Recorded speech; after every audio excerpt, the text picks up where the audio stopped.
बहुत समय पहले की बात है। गौतम बुद्ध के शिष्य थे।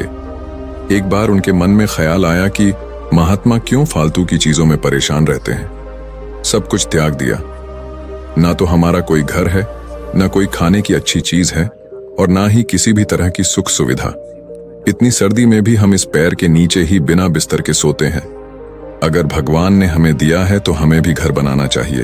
अपने घर से भी तो हम ज्ञान का संदेश दे सकते हैं। उसके मन में ख्याल आया कि उसे भी अपना एक घर बनाना चाहिए जिसमें आलीशान कमरे और सुख सुविधाएं हों। वो एक बार वो नगर में भ्रमण के लिए निकला था तो किसी ने उसे एक गद्दा तोहफे में दे दिया। वो गद्दा काफी आरामदायक था। उसने बोला, ये होता है असली सुख। देखो इस गद्दे पर सोने में कितना सुकून मिलता है।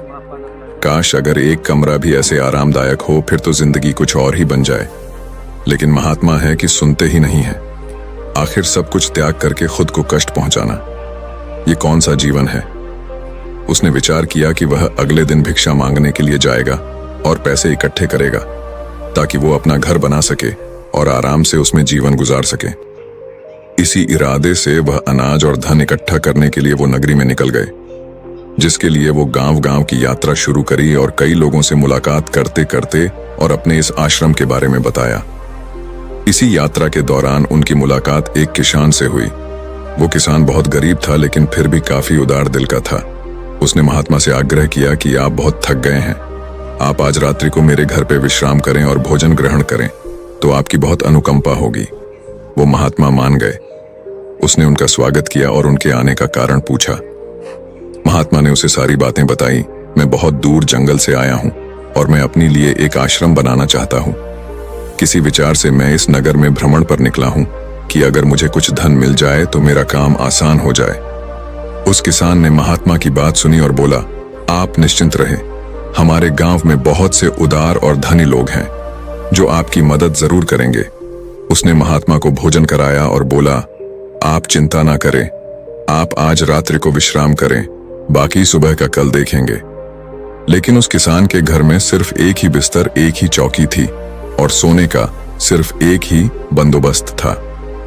उसने महात्मा से आग्रह किया, आप मेरे बिस्तर पर सो जाइए, मैं नीचे जमीन पर सो जाऊंगा, मुझे कोई दिक्कत नहीं है। उसने एक पतली सी फर्श पर चादर बिछाई और फर्श पे लेट गया। थोड़ी ही देर में किसान जोर जोर से नाक बजाने लगा और गहरी नींद में सो गया। और यहाँ महात्मा को नींद नहीं आ रही थी।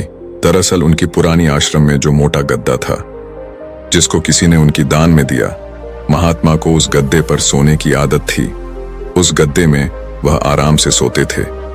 लेकिन आज किसान की चौकी पे कोई मोटा गद्दा न था, इसलिए उनको रात भर उन्हें नींद नहीं आई और रात भर बस की किसान को देखते हैं और सोचते रहे, क्या आखिर ये कैसे निश्चिंत हो कि अपने फर्श पे सिर्फ एक पतली चादर पर नींद में सो रहा है।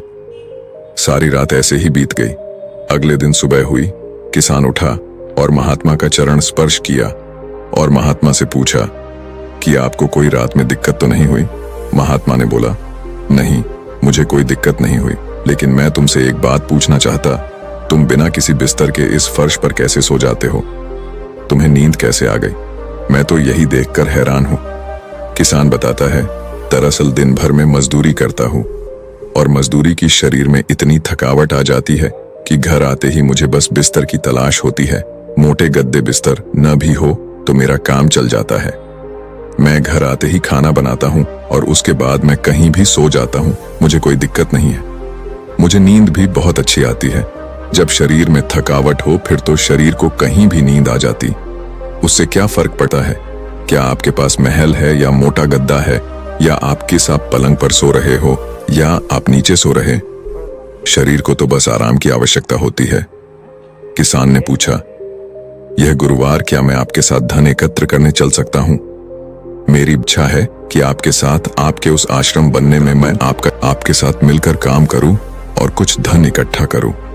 तब महात्मा ने बड़ी विनम्रता से उत्तर दिया, पुत्र, तुमने आज जो मुझे ज्ञान दिया है वो ज्ञान मुझे आज तक नहीं मिला। आज मुझे पता चल गया इंसान के मन का असली सुख क्या है। अब मुझे किसी आश्रम और महल की इच्छा नहीं रही। इतना कहकर वो महात्मा धन दान करके वापस अपने आश्रम को लौट गए। उन्होंने जो कुछ भी धन एकत्र किया था वो गरीबों में बांट दिया और स्वयं एक छोटी सी कुटिया बनाकर रहने लगे। जीवन का सुख संतोष में है। अगर मनुष्य के पास जो भी है वो उसे स्वीकार कर लें और उसी में संतोष कर लें तो जीवन में उसे खुशियां तलाशने की जरूरत नहीं है। वो उसका सारा सुख उसी वक्त अनुभव कर लेगा। कई घरों में अपार धन दौलत, ऐशो आराम होते हुए भी वहां सुख शांति नहीं होती, क्योंकि उनके पास जो कुछ भी है वो उससे संतोष नहीं हो रहे। कहते हैं जिन्हें दूसरों की थाली में घी ज्यादा देखता है वो कभी खुद से भर पेट नहीं खा पाते। इंसान को चाहिए कि उसके पास जो कुछ भी है वो उसी में खुश रहे, लेकिन इंसान ऐसा कर नहीं पाता और अक्सर दूसरों को देखते हुए और खुद को और ज्यादा चाहने की इच्छा एक अच्छा इंसान को कभी भी खुश नहीं रहने देती और इसी तरह से पूरा जीवन असंतोष में बीत जाता है। उसके पास इतना है, मेरे पास इतना क्यों नहीं।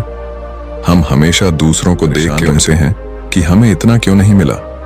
आखिर जिंदगी का असल दुख इन्हीं सब चीजों के बारे में सोच गई है। इसीलिए कभी कभी हमें चाहिए कि हम खुद इस बारे में विचार करें कि हद से ज्यादा इच्छा कितना सही है। जो मिले हम उसमें भी तो खुश रह सकते हैं। ज्यादा लालच और हद से ज्यादा इच्छाएं अक्सर इंसान को बीमार करते हैं। हम उम्मीद से ज्यादा अपेक्षाएं पालते हैं और जब वो चीज पूरी नहीं होती तो हमें दुख होता है और हम चिंता करने लगते हैं। जब जीवन में संतोष ही नहीं तो फिर भला जीवन का क्या मतलब। ऐसे में तो हर दिन हम परेशानी रहेंगे। इसीलिए इस बात पर विचार करने की आवश्यकता है। हमेशा याद रखें, संतुष्टि ही जीवन का मूल मंत्र है। अगर इंसान में संतोष है तो कोई भी दुख उसे तोड़ नहीं सकते। जीवन का यही रहस्य है, जो मिले उसमें खुश रहना सीखो। बाकी अगर ये कहानी